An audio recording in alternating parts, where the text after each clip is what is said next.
وسلم۔ کل گفتگو ہوئی تھی کرامات کے حوالے سے۔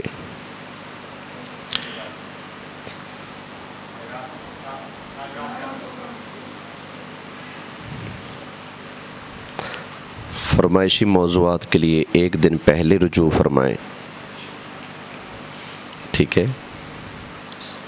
لیکن پھر بھی آپ کو مایوس نہیں کریں گے، انشاءاللہ تعالیٰ اس پر بھی کچھ گفتگو ہو جائے گی۔ آج چند احادیث طیبہ کرامات کے ثبوت پر پیش کرتا ہوں۔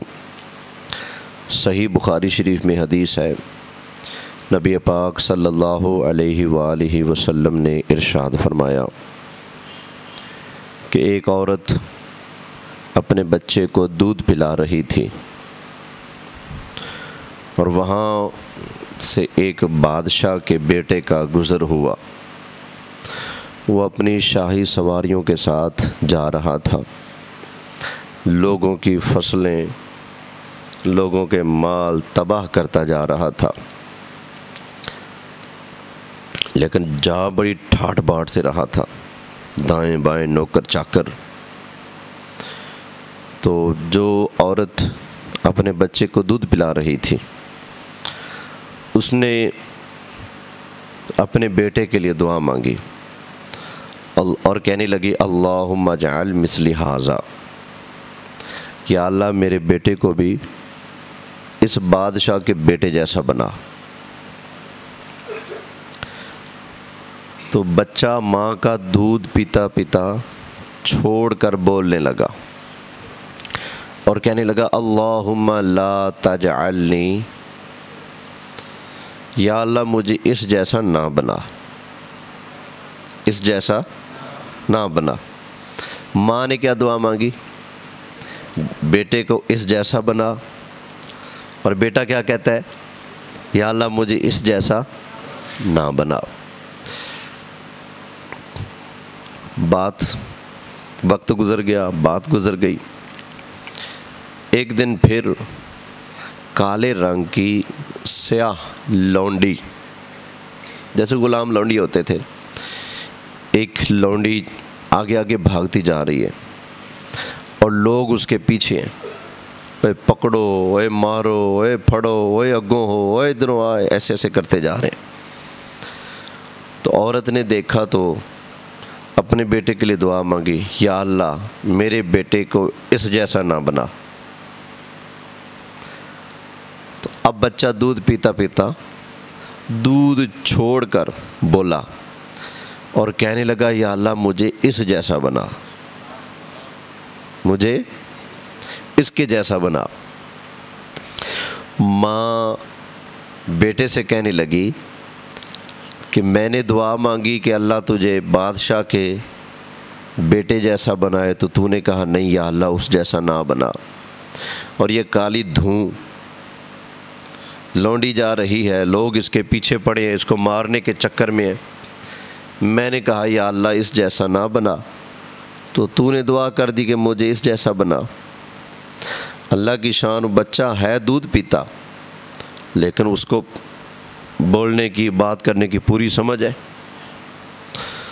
تو اب بچے نے ماں کو جواب دیا، کہنے لگا ماں وہ جو پہلا تھا نا، جس کو دیکھ کر تو نے دعا کی کہ میرے بیٹے کو اس جیسا بنا، وہ ظالم تھا، اور میں نے دعا مانگی یا اللہ مجھے اس جیسا ظالم نہ بنا۔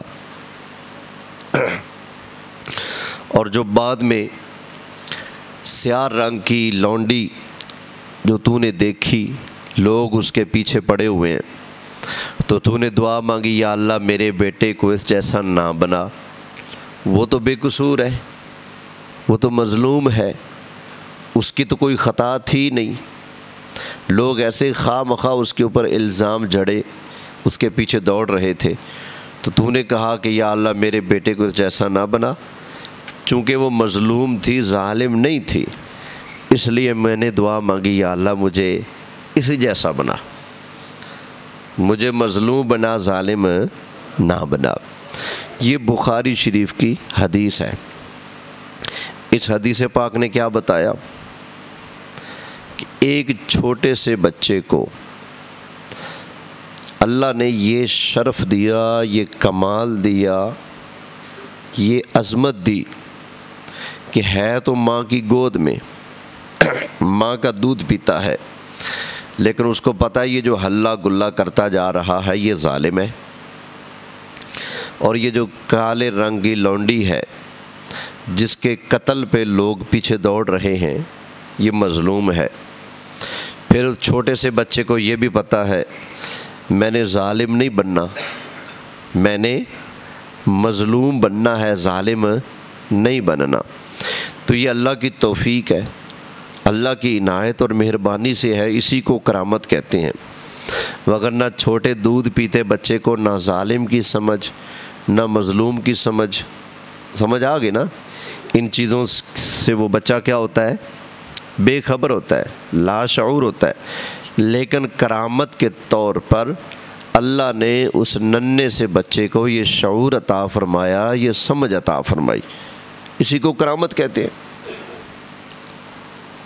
تو پتہ چلا اللہ اپنے بندوں میں سے جسے چاہے کرامت کا تاج عطا فرماتا ہے، اور اس کو نبی کریم علیہ السلام بیان فرما رہے ہیں۔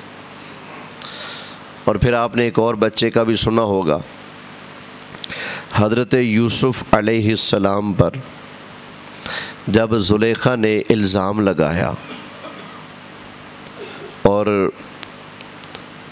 دروازے کھلتے گئے ساتوں، آخری دروازے پر جب عزیز مصر سامنے آیا تو زلیخا جو گناہ کے لیے حضرت یوسف علیہ السلام کو اپنی طرف بلا رہی تھی، عزیز مصر کو دیکھ کر بولنے لگی، کہتی ہے جی بتائیں اس غلام کی کیا سزا ہو جو اپنے آقا کی گھر والی کے ساتھ برائی کا ارادہ کرے۔ فوراً چال بدلی، حالانکہ برائی کا ارادہ اپنا تھا۔ تو حضرت یوسف علیہ السلام نے فرمایا تھا کہ نہیں، میرا دامن پاک ہے، عورت کہے میں سچی ہوں، یوسف علیہ السلام کہے میں سچا ہوں، تو معاملہ الجھ گیا نا۔ تو اس وقت بھی ایک گواہ نے گواہی دی۔ اکثر مفسرین کہتے ہیں کہ وہ بچہ تھا ایک چھوٹا سا، اسی محل میں کسی نوکرانی یا خادمہ کا وہ بچہ تھا، تو اس نے حضرت یوسف علیہ السلام کے حق میں گواہی دی۔ اللہ فرماتا ہے وَشَاهِدَ شَاهِدٌ مِّنْ أَهْلِهَا، کہ ان کے اہل میں سے ایک نے گواہی دی۔ قرآن نے نہیں بتایا کہ وہ بڑا تھا یا چھوٹا تھا، اس کھوج میں مفسرین جاتے ہیں، تو اکثر اس طرف گئے کہ وہ چھوٹا سا بچہ ہی تھا جو حضرت یوسف علیہ السلام کے حق میں بولا تھا۔ اس نے کہا جی کرتا دیکھو، یوسف علیہ السلام کا کرتا اگر آگے سے پھٹا ہے تو عورت سچی ہے، یوسف علیہ السلام قصوروار ہیں، اگر کرتا پیچھے سے پھٹا ہے تو پھر عورت جھوٹی ہے، یوسف علیہ السلام سچے ہیں۔ تو جب دیکھا گیا تو حضرت یوسف علیہ السلام کا کرتا کہاں سے پھٹا تھا؟ پیچھے سے، تو حضرت یوسف علیہ السلام سچے ثابت ہوئے، عورت جھوٹی ثابت ہوئی۔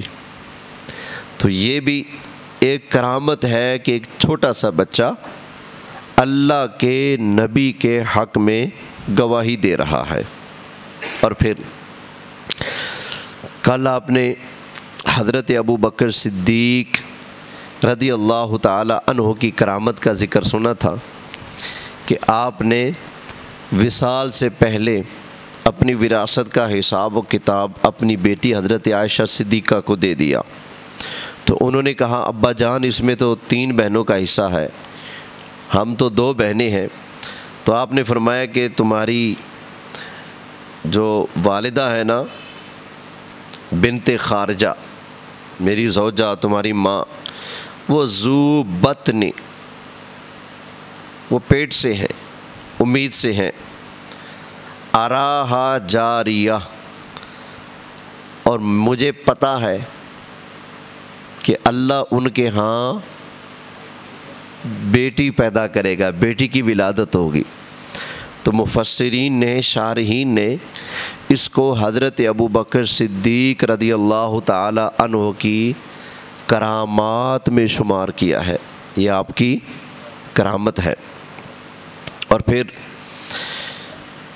حضرت سیدنا عمر فاروق رضی اللہ تعالی عنہ، آپ سرکار کا جب خلافت کا زمانہ تھا تو صحابہ کرام علیہم رضوان ایک دور دراز علاقے میں جہاد فرما رہے تھے، اور اس لشکر کے سپہ سالار تھے حضرت ساریہ۔ جمعہ کا دن تھا، ادھر جنگ ہو رہی تھی اور ادھر جمعہ کا خطبہ حضرت عمر رضی اللہ تعالی عنہ ارشاد فرما رہے تھے۔ حضرت عمر نے جمعہ کا خطبہ دیتے دیتے ارشاد فرمایا یا ساریہ الجبل، ساریہ پہاڑ کی طرف دیکھ، پہاڑ پر دھیان کرو۔ آپ نے خطبہ دیتے دیتے یہ ارشاد فرمایا۔ صحابہ کرام رضوان اللہ تعالی علیہم اجمعین حیران ہوئے کہ یہ خطبہ دیتے دیتے یا ساریہ کہاں سے آ گیا؟ ساریہ تو دوسرے ملک میں جہاد فرما رہے ہیں، امیر المومنین مدینہ شریف میں کھڑے کھڑے خطبہ کے دوران فرماتے ہیں یا ساریہ۔ کیا حضرت ساریہ سامنے تھے؟ دوسرے ملک میں تھے، باقی باتیں بعد میں۔ اتنا ثابت ہوا کہ دور والے کو لفظ یہاں سے پکارنا یہ کوئی گناہ کا کام نہیں۔ اگر یہ گناہ شرک بدعت ہے تو لگاؤ فتویٰ جرت ہے تو حضرت عمر پر۔ حضرت عمر نے یا ساریہ کہہ کر پکارا، حدیث سے واضح موجود ہے۔ اگر یا کہہ کر پکارنے والا مشرک بے ایمان کافر بنتا ہے تو مجھے بتاؤ پھر حضرت عمر پر کیا فتویٰ لگے گا؟ حضرت عمر یا ساریہ پکار کر اگر مسلمان ہی رہتے ہیں اور امیر المومنین ہی رہتے ہیں تو قسم ہے پروردگار کی آج ہم بھی یا رسول اللہ کی صدا لگا کر بے ایمان یا بدعتی نہیں بنتے، بلکہ ہم وہی کام کر رہے ہیں جو نبی کریم علیہ السلام کے صحابہ نے کیا ہے۔ توجہ ہے نا؟ تو حضرت عمر نے کیا پکارا تھا خطبے میں؟ یا ساریہ، اے ساریہ الجبل، پہاڑ پر توجہ کرو، پہاڑ کی طرف دھیان کرو، ادھر سے دشمن آنے لگا ہے۔ صحابہ حیران، بھئی خطبے میں یا ساریہ کہاں سے آ گیا؟ کچھ دن گزرے، حضرت ساریہ کا نمائندہ فتح کی خبر لے کر مدینہ منورہ میں پہنچا۔ اللہ اکبر۔ لوگوں نے کہا جنگ کا حال سنائیں، کیسا ہوا، کیا بنا، واقعات سنائیں۔ انہوں نے کہا جی بس ہوا کیا، ہم جہاد کر رہے تھے، لڑ رہے تھے، جمعہ کا دن آ گیا، لڑتے لڑتے ہم دشمن کے گھیرے میں آ گئے۔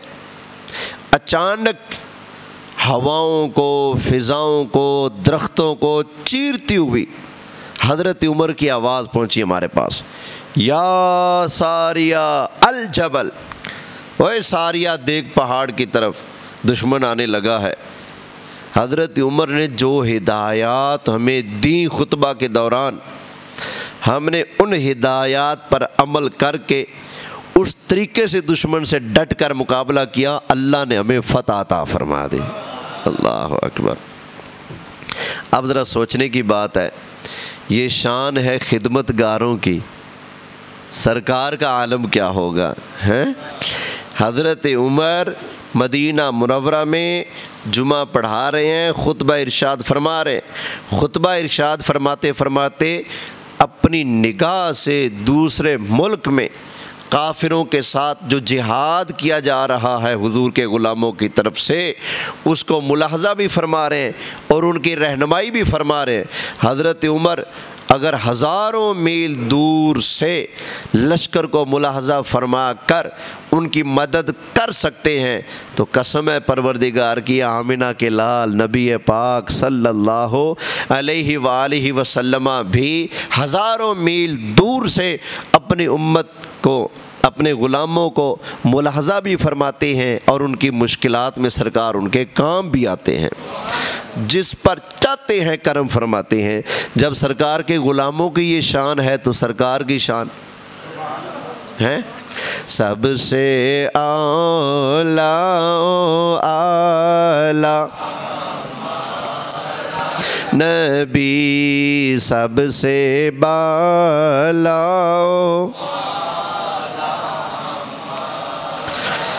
سارے اونچوں سے اونچا سمجھیے جسے ہے اس اونچے سے نبی ہے اس اونچے سے اونچا ہمارا نبی سب سے اولیٰ۔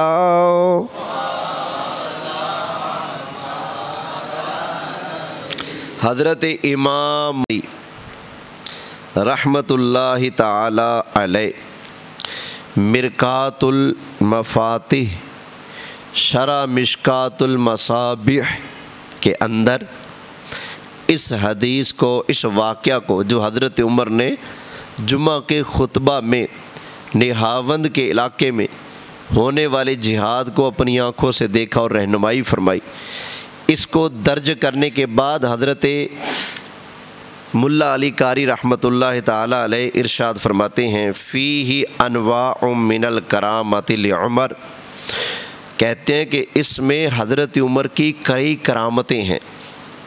کیا؟ ایک کشف المعرکہ، کہ جنگ ہو رہی تھی نہاوند میں، حضرت عمر مدینہ شریف میں کھڑے کھڑے اپنی آنکھوں سے دیکھ رہے تھے، ایک یہ کرامت آپ کی۔ وَإِيصَالُ صَوْتَهْ، اور دوسرا آپ مدینہ منورہ میں کھڑے کھڑے اپنی آواز نہاوند میں پہنچا رہے تھے، یہ آپ کی دوسری کرامت ہے۔ وَسِمَاعُ كُلِّ مِنْهُمْ لِصَحِيحَتِهِ، اور دوسرا یہ کہ پورے لشکر نے حضرت عمر رضی اللہ تعالی عنہ کی آواز کو سنا، یہ اس میں تیسری کرامت ہے۔ اور پھر چوتھی کیا ہے؟ فرماتے ہیں وَفَتْحُهُمْ وَنَصْرُهُمْ بِبَرْكَتِهِ، حضرت عمر کے آواز لگانے کی برکت سے اللہ نے ان کو فتح اور نصرت عطا فرمائی۔ یہ چار کرامتیں اس ایک واقعہ کے اندر حضرت عمر کی موجود ہے۔ تو پتہ چلا یہ کہنا کہ اولیاء کی کرامات ڈرامہ ہے، جھوٹ ہے، کوئی کرامت نہیں ہوتی، بالکل غلط بات ہے۔ حضرت عمر رضی اللہ تعالیٰ عنہ ایک عظیم الشان ولی اللہ ہیں، حضور کے صحابی ہیں، تو ان کو اللہ نے یہ کرامت عطا فرمائی ہے۔ تو پتہ چلا کرامات کے بارے میں جو اہل سنت کا عقیدہ ہے کہ کرامات اولیاء حق ہیں، بالکل بجا ہے، یہ کوئی مصنوعی یا جھوٹا عقیدہ نہیں، بلکہ ہمارے پاس اس پر الحمدللہ قرآن کے بھی دلائل موجود ہیں اور احادیث کے دلائل بھی اس پر موجود ہیں۔ بخاری شریف میں نبی کریم علیہ السلام نے ایک اور کرامت کا ذکر فرمایا۔ نبی کریم علیہ السلام نے فرمایا کہ 3 مسافر جا رہے تھے، آندھی طوفان آیا، وہ غار کے اندر چھپ گئے، ایک بڑا سارا پتھر آ کر غار کے منہ کے اوپر گر گیا، زور لگا لگا کر تھک گئے لیکن پتھر نہ ہٹ سکا۔ اب انہوں نے فیصلہ کیا کہ ہم اپنی زندگی کی کوئی خاص نیکی جو ہم نے صرف اللہ کی رضا کے لیے کی ہو اس کو یاد کرتے ہیں اور اپنے رب کے حضور دعا مانگتے ہیں، اللہ مہربانی فرمائے گا، ٹال دے گا، چلو ٹھیک ہے جی۔ ایک نے کہا کہ یا اللہ تو جانتا ہے میں اپنے والدین کی بہت خدمت کرتا ہوں اور میں کما کر جب جاتا ہوں جب تک اپنے والدین کے منہ میں لقمہ نہ ڈال لوں تب تک نہ میں خود کھاتا ہوں نہ اپنے بچوں کو کھلاتا ہوں۔ مولا اگر یہ نیکی تیری رضا کے لیے ہے تو مہربانی کر پتھر کو دور کر دے، ہم یہاں سے نکل جائیں۔ اس نے اپنی نیکی کو یاد کر کے دعا مانگی، تھوڑا سا پتھر ہٹ گیا۔ پھر ایک بندے نے کہا یا اللہ تو جانتا ہے میرے چچا کی بیٹی تھی، میں اس سے گناہ کا ارادہ رکھتا تھا، موقع پا لیا، گناہ کرنے لگا کہ اچانک میرے دل میں تیرا خوف آ گیا تھا، تو یا اللہ میں نے تیری بارگاہ کا ڈر اور خوف سامنے رکھ کر گناہ ترک کر دیا تھا۔ یا اللہ اگر وہ نیکی تجھے پسند ہے تو مہربانی کر آج ہمیں یہاں سے نکال دے۔ اس نے دعا مانگی تو پتھر تھوڑا سا اور سرکا۔ اب تیسرے نے بھی اپنی ایک نیکی یاد کی اور دعا مانگی، اب پتھر مکمل وہاں سے سرک گیا۔ نبی کریم علیہ السلام نے فرمایا کہ وہ اپنی نیکیوں کو یاد کر کے اللہ کی بارگاہ میں ان نیکیوں کا واسطہ دے کر دعا کر کے فارغ ہوئے، پتھر مکمل طور پر ہٹ گیا، ان کی جان بچ گئی، غار سے باہر آ گئے۔ تو یہ بھی کیا ہے؟ کرامت ہی ہے نا، جو اللہ ان کی دعا کی وجہ سے بڑا سارا پتھر بطور کرامت ان کے راستے سے دور کر سکتا ہے، وہی اللہ تعالیٰ چاہے تو داتا صاحب کو بھی کرامتیں عطا فرما سکتا ہے، غوث اعظم کو بھی کرامتیں عطا فرما سکتا ہے۔ ان اولیاء اللہ کو اللہ تعالیٰ کرامات عطا فرماتا ہے اور اللہ نے عطا کی ہے۔ یہ جو آج کرامات کے منکر ہیں نا، اللہ کا شکر ہے آج بھی اولیاء اللہ کے مزارات پر کئی جگہ زندہ جاوید کرامتیں موجود ہیں۔ ہندوستان میں ایک مزار ہے، اللہ کی شان، اس مزار کے ارد گرد بچھو پھرتے ہیں لیکن وہ کاٹتے نہیں۔ وہاں پر جو لوگ جاتے ہیں اور بچھو کو اٹھا کر اپنے اوپر چڑھا لیتے ہیں۔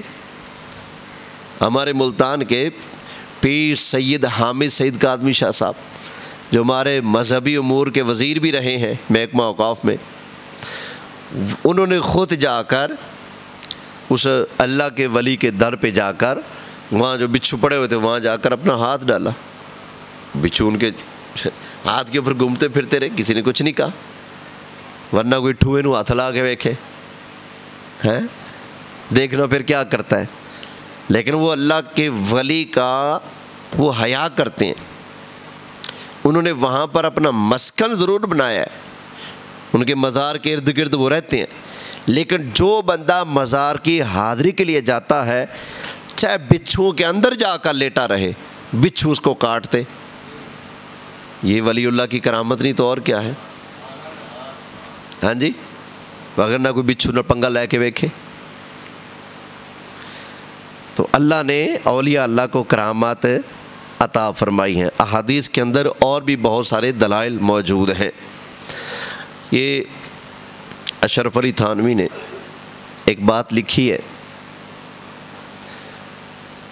حضرت باقی باللہ رحمۃ اللہ علیہ، ہندوستان میں آپ کا مزار شریف ہے، غالباً آپ حضرت بابا فرید الدین گنج شکر رحمۃ اللہ علیہ کے پیر صاحب ہیں، حضرت خواجہ باقی باللہ رحمۃ اللہ علیہ۔ آپ کے گھر کے ساتھ نا ایک تندور والا تھا، نان بھائی جسے کہتے ہیں نا، روٹیاں شوٹیاں لگاتا تھا تندور والا۔ رات کو آپ کے مہمان آئے آدھی رات کے وقت، تو تندور والے نے سوچا کہ بابا جی اس وقت رات کو کہاں کھانے کا انتظام کرتے پھریں گے۔ اس نے لڑکے کو اٹھایا، جلدی جلدی روٹیاں بنا۔ اس نے روٹیاں بنائی، سالن والن جو پڑا ہوا تھا اس کو گرم شرم کر کے تازی گرم روٹیاں سالن لے کر دروازہ بجائے، بابا جی آپ کے مہمان ہیں تو کھانا حاضر ہے۔ حضرت باقی باللہ رحمۃ اللہ علیہ کو اس پر پیار آیا، شفقت آئی، ولایت نے جوش مارا، فرمایا اے مانگ کی منگنے۔ اس نے کہا سرکار چھڈو پرا، میں نیکی کی تھی رب واسطے، اللہ مجھے جزا دے گا۔ فرمایا رب تو دے گا جزا، لیکن تو رات کے اس وقت میرے کام آئے، میرا دل کرتا ہے تجھ پر نظر ڈالوں، بتا کیا چاہیے؟ اس نے کہا بابا جی چھڈو پراں۔ فرمایا نہیں مانگنا، جب بار بار کہا اس نے کہا میں پھر وہ منگنا ہے تسی دینا نہیں۔ آپ نے فرمایا نہیں تم مانگ تو صحیح، ہم دیں گے۔ کہنے لگا جی اگر دینا ہی ہے تو پھر مجھے بھی باقی بلا بنا دیں، مجھے بھی باقی بلا بنا دیں، مجھ پر ڈالیں نظر اور سلوک کی منزلیں طے کرا دیں، دل کے جو بوجھ ہے سارے ہلکے کر دیں، سیاہ دھبے سارے دھو دیں، نظر ڈالیں ولایت کی، مجھے بھی باقی بلا بنا دیں۔ اور بھائی نہ جا پھٹا کھائے کا موقع ہے۔ وہ کہتے ہیں پہلے کہا تھا نا رہنے دیں، نیکی اللہ کے لیے کی ہے، آپ سے اجر نہیں مانگتا، مجھے پتا تھا میں نے مانگ لیا تو آپ نے دینا نہیں۔ فرمایا اچھا یہ بات ہے؟ کہتے ہیں جی۔ فرمایا آ جا پھر۔ اندر لے گئے اپنے خاص حجرے میں، فرمایا آپ پتر لگ جا سینے نال۔ اس طرح کر کے حضرت باقی باللہ نے اس کو اپنے سینے سے لگایا۔ لکھنے والے مولوی اشرف علی تھانوی، حضرت باقی باللہ نے اپنے سینے سے لگایا، تھوڑی دیر کے بعد کمرے سے برآمد ہوئے تو ایک ہی شکل و صورت کے دو باقی باللہ۔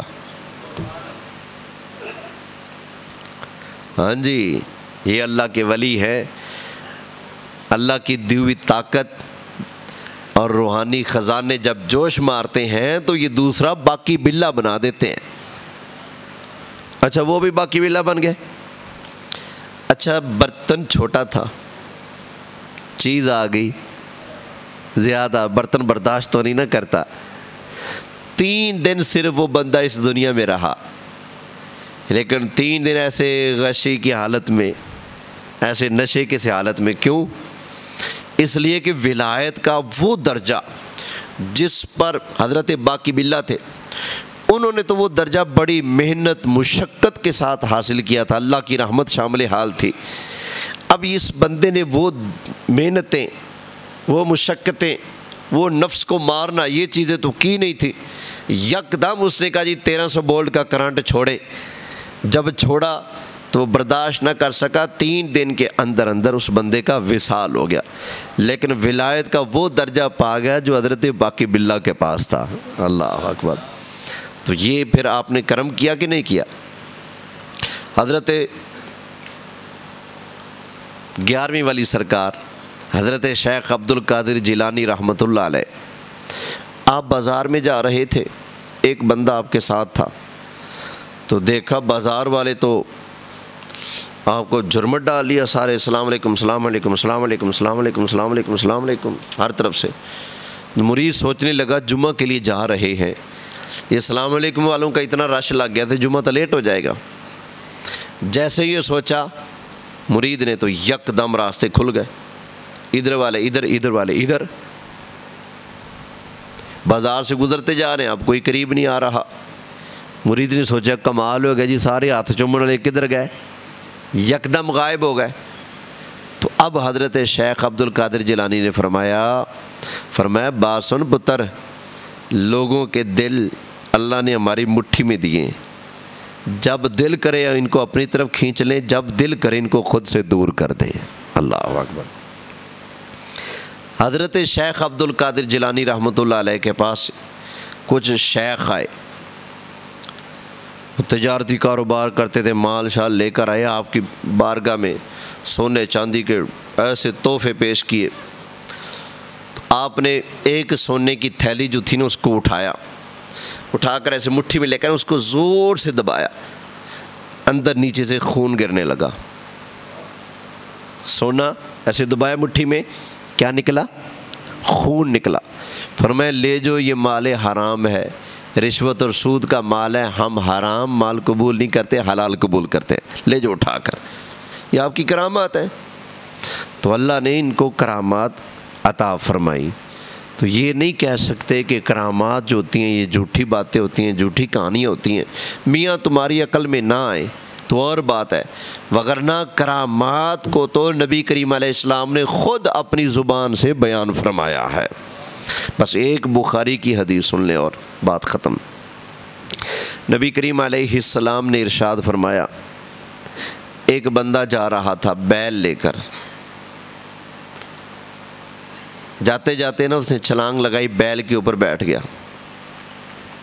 ڈنڈا سوٹا جو بھی تھا اسے مارنے لگا۔